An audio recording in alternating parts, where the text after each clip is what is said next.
मध्य America के हरे भरे वर्षावनों से एक इंजीनियरिंग चमत्कार निकलता है जिसने एक सदी से भी अधिक समय से दुनिया को मोहित किया है। पानी का 50 मील लंबा रिबन पनामा नहर पनामा के इस्तमुस से होकर गुजरता है, जो अटलांटिक और प्रशांत महासागरों को जोड़ता है। पनामा नहर मानव सरलता और महत्वाकांक्षा का प्रमाण, हमारे आसपास की दुनिया को नया आकार देने की हमारी क्षमता के प्रतीक के रूप में है। आज पनामा नहर अंतर्राष्ट्रीय वाणिज्य की एक हलचल वाली धमनी के रूप में खड़ी है, मानव सरलता का प्रमाण और वैश्विक अंतर संबंधों का प्रतीक। हर साल 14,000 से अधिक जहाज इसके तालों को पार करते हैं, अरबों डॉलर के सामान ले जाते हैं और दुनिया के दूर दराज के कोनों को जोड़ते हैं।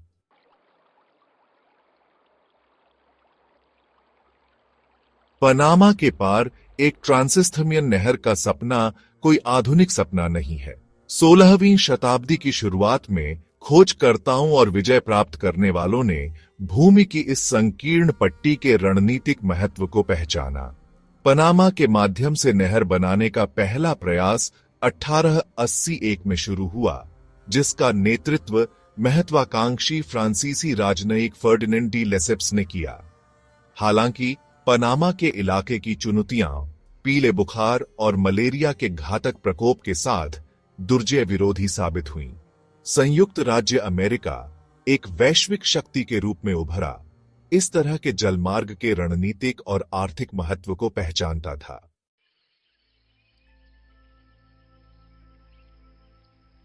जैसे ही 19वीं सदी करीब आई, विश्व मंच पर एक उभरती हुई शक्ति संयुक्त राज्य अमेरिका ने पनामा के इस्तमुस के पार एक नहर की रणनीतिक और आर्थिक क्षमता को पहचाना। राष्ट्रपति थियोडोर रूजवेल्ट, जो अपनी साहसिक दृष्टि और अटूट दृढ़ संकल्प के लिए जाने जाते हैं, ने पनामा नहर को राष्ट्रीय प्राथमिकता दी। संयुक्त राज्य अमेरिका ने शुरू में निकारागुआ के माध्यम से एक नहर बनाने पर विचार किया, जो कुछ लोगों द्वारा इसके कम चुनौतीपूर्ण इलाके के कारण पसंदीदा मार्ग था। हालांकि फ्रांसीसी नहर कंपनी अपने असफल प्रयास से अपने नुकसान की भरपाई करने के लिए उत्सुक ने अपनी संपत्ति और रियायतें संयुक्त राज्य अमेरिका को बेचने की पेशकश की। संयुक्त राज्य अमेरिका ने फ्रांसीसी संपत्ति को उस समय की एक महत्वपूर्ण राशि $40 मिलियन में खरीदा और निर्माण फिर से शुरू करने की तैयारी की।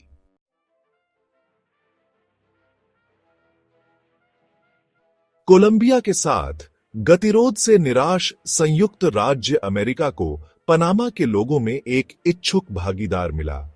नवंबर 1903 में पनामा ने कोलंबिया से अपनी स्वतंत्रता की घोषणा की।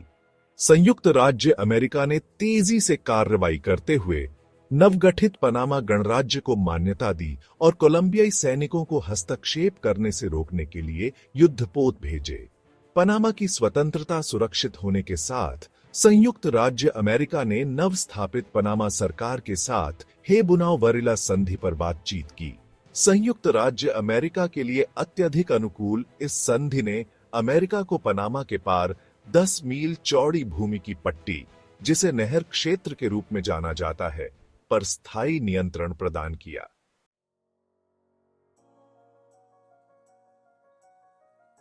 राजनीतिक और कूटनीतिक बाधाओं को दूर करने के साथ संयुक्त राज्य अमेरिका को एक समान रूप से कठिन चुनौती का सामना करना पड़ा, उन घातक बीमारियों पर विजय प्राप्त करना जिन्होंने पहले नहर के प्रयासों को त्रस्त किया था। पनामा के दलदलों और जंगलों में पैदा होने वाले मच्छरों द्वारा फैलने वाले पीले बुखार और मलेरिया ने फ्रांसीसी कार्यबल को नष्ट कर दिया था और अमेरिकी परियोजना की सफलता के लिए एक महत्वपूर्ण खतरा पैदा कर दिया था। डॉ विलियम गोरगास, एक सेना चिकित्सक जिन्होंने क्यूबा में पीले बुखार का सफलतापूर्वक मुकाबला किया था, ने पनामा में स्वच्छता प्रयासों का नेतृत्व किया। गोरगास ने मच्छरों के प्रजनन स्थलों को खत्म करने और मच्छरों की आबादी को नियंत्रित करने पर ध्यान केंद्रित करते हुए एक व्यापक स्वच्छता कार्यक्रम लागू किया।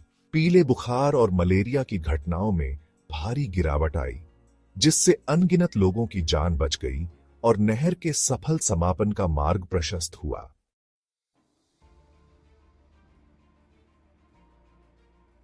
पनामा के इस्तमुस के पार एक नहर का निर्माण एक स्मारकीय उपक्रम था, जो इंजीनियरिंग चुनौतियों से भरा था, जिसने मानव सरलता की सीमाओं का परीक्षण किया।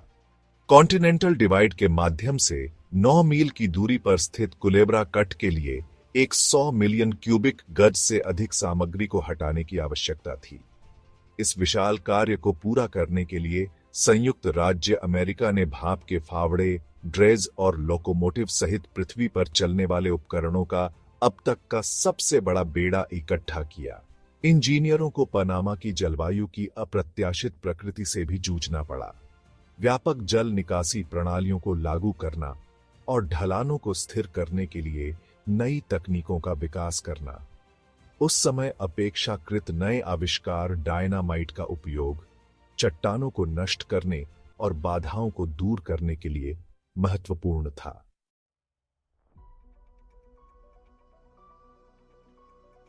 कॉन्टिनेंटल डिवाइड के माध्यम से 9 मील लंबा चैनल कुलेब्रा कट पनामा नहर के निर्माण में सबसे दुर्जेय बाधा के रूप में खड़ा था। दुनिया के कोने कोने से हजारों मजदूरों ने भीषण गर्मी और उमस में अथक परिश्रम किया। जिद्दी चट्टान को तोड़ने के लिए भाप के फावड़े, ड्रिलिंग रिग और डायनामाइट के आरोपों का संचालन किया। अपने सर्वोत्तम प्रयासों के बावजूद इंजीनियरों और श्रमिकों को लगातार असफलताओं का सामना करना पड़ा। इंजीनियरों ने ढलानों को स्थिर करने और आगे भूस्खलन को रोकने के लिए नवीन तकनीकों का विकास किया। उन्होंने क्यूटाव को नियंत्रित करने और नहर से बारिश के पानी को दूर करने के लिए छतों, नालियों और दीवारों को बनाए रखने की एक प्रणाली लागू की।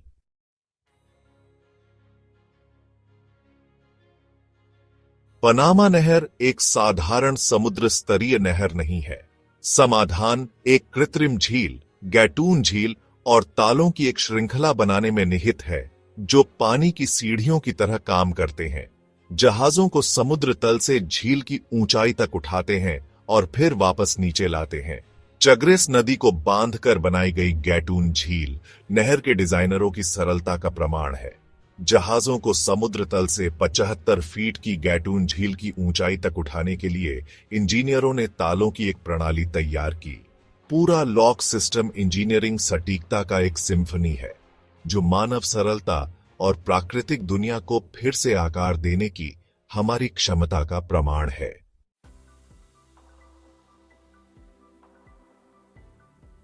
इंजीनियरिंग का चमत्कार पनामा नहर न केवल पार्श्विक बल और सरलता पर निर्भर करता था, बल्कि प्रकृति की शक्ति का दोहन करने पर भी निर्भर करता था।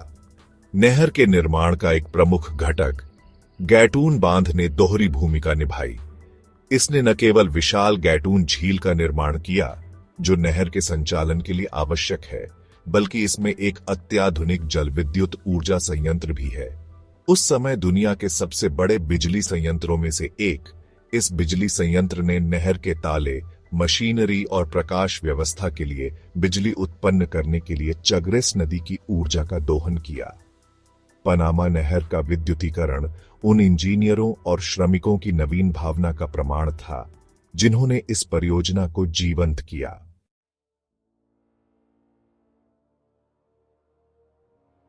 15 अगस्त 1914 को एक दशक से अधिक के कठिन परिश्रम, अभिनव इंजीनियरिंग और अटूट दृढ़ संकल्प के बाद पनामा नहर आधिकारिक तौर पर दुनिया के लिए खुल गई। एक अमेरिकी मालवाहक जहाज एसएस एंकोन ने मानव इतिहास में एक महत्वपूर्ण क्षण को चिह्नित करते हुए उद्घाटन पारगमन किया। पनामा नहर का पूरा होना मानव प्रयास की विजय थी, सहयोग, सरलता और सरासर इच्छा शक्ति की शक्ति का प्रमाण। पनामा नहर के खुलने का वैश्विक व्यापार और परिवहन पर तत्काल और गहरा प्रभाव पड़ा। पनामा नहर मानव सरलता का प्रतीक बन गया, प्रतीत होने वाली दुर्गम चुनौतियों को दूर करने और हमारे आसपास की दुनिया को नया आकार देने की हमारी क्षमता का प्रमाण।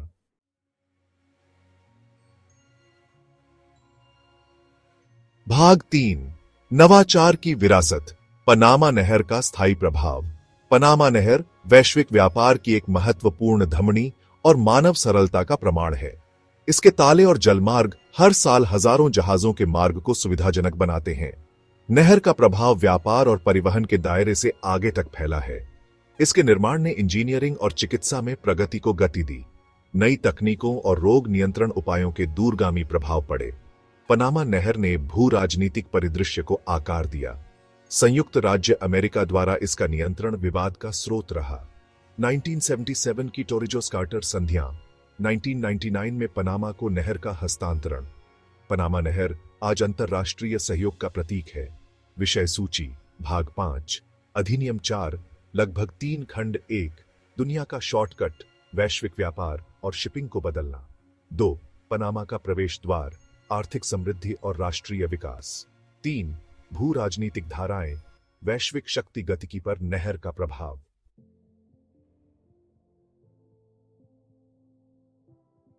खंड 1 दुनिया का शॉर्टकट वैश्विक व्यापार और शिपिंग को बदलना। पनामा नहर ने वैश्विक व्यापार और शिपिंग को बदल दिया। इसके पूरा होने से पहले जहाजों को दक्षिण अमेरिका के विश्वासघाती सिरे के चारों ओर यात्रा करनी पड़ती थी, जो शिपिंग समय में हफ्तों या महीनों को जोड़ सकती थी। नहर ने यात्रा समय को नाटकीय रूप से कम कर दिया और वैश्विक वाणिज्य के एक नए युग की शुरुआत की। अब सामान और कच्चा माल महाद्वीपों के बीच कुशलतापूर्वक प्रवाहित हो सकता है। केप हॉर्न के आसपास की लंबी यात्रा को दरकिनार कर सकता है। शिपिंग लागत पर इसका गहरा प्रभाव पड़ा, जिससे अमेरिका, एशिया और यूरोप के बीच माल परिवहन करना सस्ता हो गया। नहर ने अंतर्राष्ट्रीय व्यापार के विकास को सुविधाजनक बनाया। व्यवसाय अब दूर के बाजारों तक आसानी से पहुंच सकते थे। पनामा नहर का जहाजों के प्रकारों पर भी प्रभाव पड़ा। जहाज निर्माताओं ने नहर के आयामों के अनुरूप जहाजों को डिजाइन किया। इससे पैनामैक्स जहाजों का विकास हुआ, जो नहर के तालों से गुजर सकते थे। ये जहाज दक्षता और कार्गो क्षमता के लिए अनुकूलित थे। वैश्विक व्यापार के वर्कहॉर्स बन गए।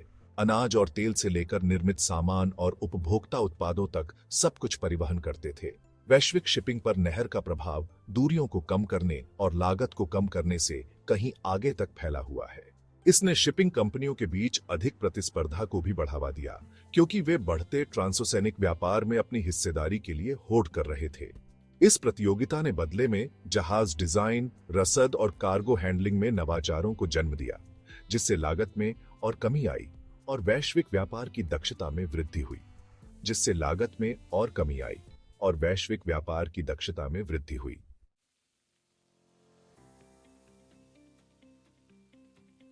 खंड 2 पनामा का प्रवेश द्वार आर्थिक समृद्धि और राष्ट्रीय विकास। पनामा नहर ने पनामा के आर्थिक भाग्य को आकार दिया है। नहर के निर्माण से देश में अभूतपूर्व आर्थिक गतिविधि आई। जहाजों द्वारा भुगतान किए गए टोल से उत्पन्न राजस्व पनामा के लिए आय का एक महत्वपूर्ण स्रोत बन गया, जिससे बुनियादी ढांचा परियोजनाओं और सामाजिक कार्यक्रमों को वित्त पोषित किया गया। नहर की मौजूदगी ने पनामा में विदेशी निवेश को भी आकर्षित किया। 20वीं शताब्दी के अधिकांश समय तक अमेरिकी नियंत्रण में रहने वाला नहर क्षेत्र गतिविधि का एक हलचल भरा केंद्र बन गया। इस अवधि के दौरान हुए कौशल और ज्ञान हस्तांतरण ने पनामा में एक कुशल कार्यबल के विकास में योगदान दिया। 1999 में पनामा नहर का पनामा नियंत्रण में स्थानांतरण देश के इतिहास में एक महत्वपूर्ण मोड़ था। इसने पनामा को इस महत्वपूर्ण संपत्ति पर पूर्ण संप्रभुता प्रदान की। पनामा अब चालक की सीट पर नहर के विस्तार और आधुनिकीकरण के एक महत्वाकांक्षी कार्यक्रम पर शुरू हुआ। पनामा नहर पनामा वासियों के लिए राष्ट्रीय गौरव का स्रोत बन गया है। नहर की निरंतर सफलता पनामा के भविष्य के लिए महत्वपूर्ण है।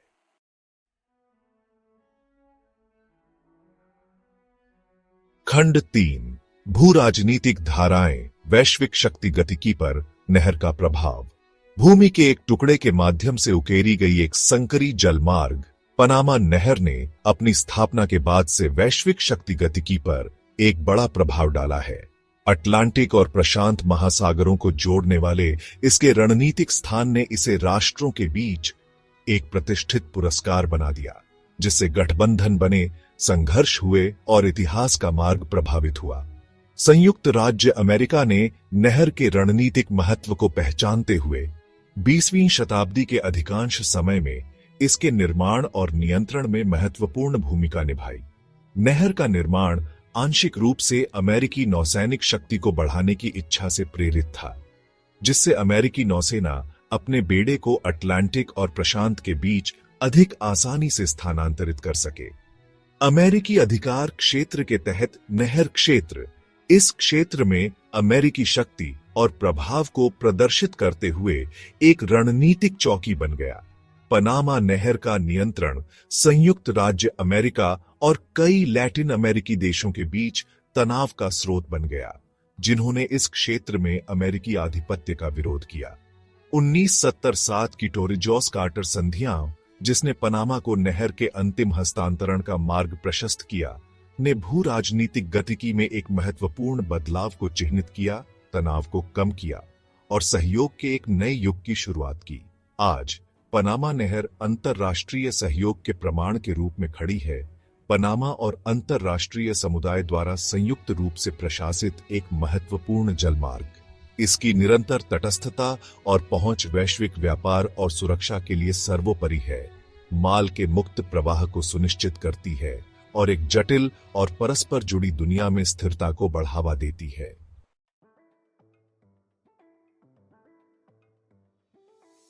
खंड 1 लगातार विकसित होने वाला जलमार्ग, विस्तार, आधुनिकीकरण और स्थिरता। मानव महत्वाकांक्षा और सरलता का प्रमाण, पनामा नहर कभी स्थिर नहीं रही। नहर ने कई महत्वाकांक्षी विस्तार और आधुनिकीकरण किए हैं। ये उन्नयन ने 21वीं सदी में इसकी निरंतर प्रासंगिकता और महत्व सुनिश्चित किया है।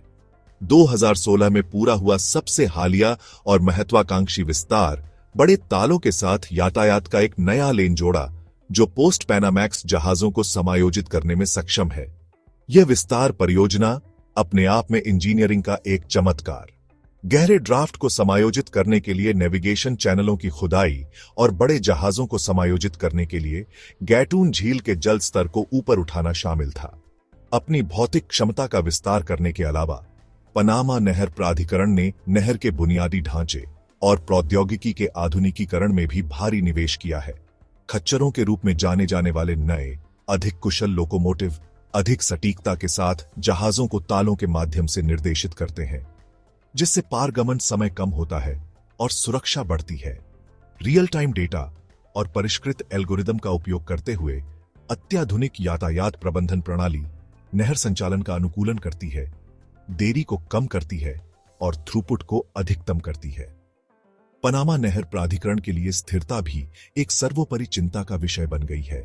मीठे पानी के संसाधनों पर नहर की निर्भरता को स्वीकार करते हुए प्राधिकरण ने पानी की बचत के कई उपायों को लागू किया है, जिसमें जल धारण बेसिनों का निर्माण और उन्नत जल उपचार प्रौद्योगिकियों का उपयोग शामिल है। इन पहलों का उद्देश्य नहर के पर्यावरणीय पदचिह्न को कम करना और आने वाली पीढ़ियों के लिए इसके स्थायी संचालन को सुनिश्चित करना है।